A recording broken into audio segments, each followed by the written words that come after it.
Assalamu alaikum wa rahmatullahi wa barakatuh. This is the 10th advice on the 11th day of Ramadan.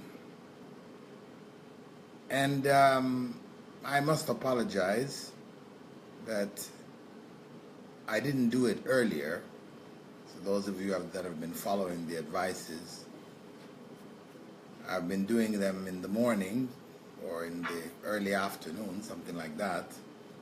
But today I became busy with a number of projects that I had to follow up, so I didn't get the chance to share with you from this morning.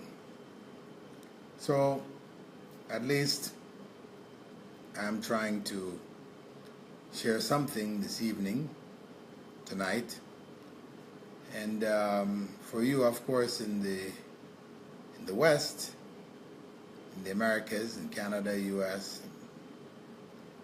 that part of the world, this is still fairly early.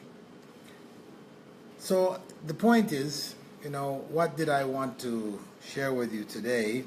Well, I had a discussion with a group of Muslims from different parts of the world, concerning the fast of Ramadan.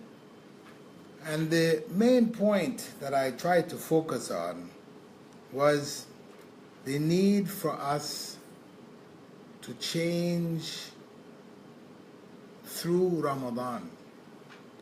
That this month of fasting, as we all know, doesn't benefit Allah in any way.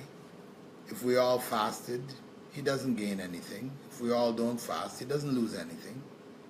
So the key is that the fast is for us. It's for human beings. Human beings need it, and that's why Allah had said that He had prescribed fasting for us as He prescribed it for those before us. So it's obviously a need that we have. But the problem is that what has happened for us in most cases is that the fast has become a standard ritual, rite, custom that we do without thinking. It's automatic. There's no real reflection in it and in what we're doing.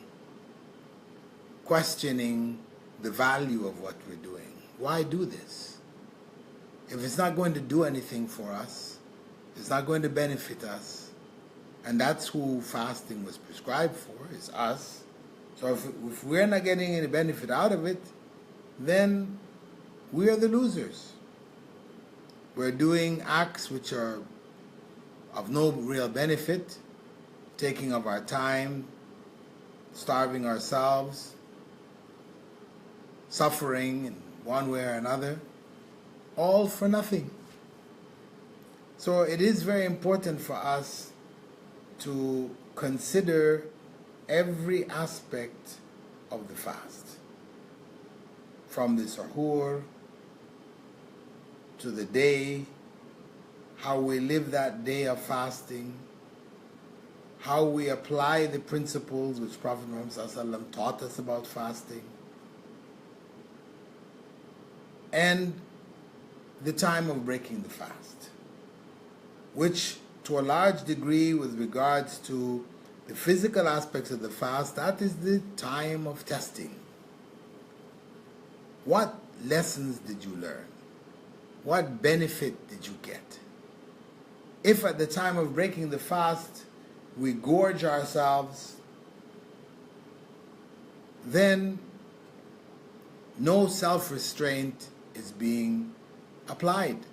And the whole idea is that we are restraining ourselves from what is halal in order that we would restrain ourselves from what is haram. So if we're restraining ourselves from halal things all during the day of fasting, but then when the time comes to break the fast, we can't restrain ourselves. We can't hold ourselves back. then we have to say that the lesson of self-restraint is not learned. We have missed out on that lesson. And the Prophet ﷺ had stressed the importance of this self-restraint, saying that the worst vessel, container that we can fill is our stomachs. That's the worst. To fill our stomach is really not good. The way of the believers, as the Prophet ﷺ taught us, was to eat without filling ourselves. We don't eat to our fill. We just eat. We eat to live, not that we live to eat. But that's what has happened. We've become those who live to eat. We just eat. Eating is a goal in and of itself. And we encourage each other, eat, don't stop now, eat more. Lots of good food, we've cooked all this for you, come eat. And no sense of restraint.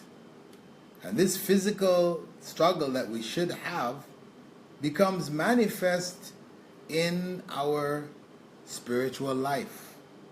Because there's the psychology in between the physical and the spiritual. Our mindset is made. If our mindset is one of self-restraint, then it should be evident when the fast is over. When the month is over, we should still be under the influence of self-restraint.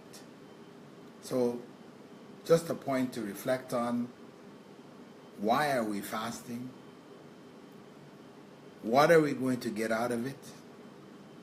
Remember, as the Prophet ﷺ told that man who walked into the masjid and prayed before he sat down with the Prophet ﷺ, he told him to go back and pray because you didn't pray. Now we have to ask ourselves, is the fast that we are performing the kind of fast which the Prophet ﷺ prescribed? Or would he have told us, go back and fast because you didn't fast? Point to think about. We may fast, yet not fast. Just as that man was praying, but he wasn't really praying. May Allah give us the wisdom to take from our fasts what He has prescribed for us, and to utilize what we have learned of self-restraint and other lessons. Utilize these lessons in our lives beyond the fast. Barakallahu feekum. Assalamu alaikum wa rahmatullahi wa barakatuh.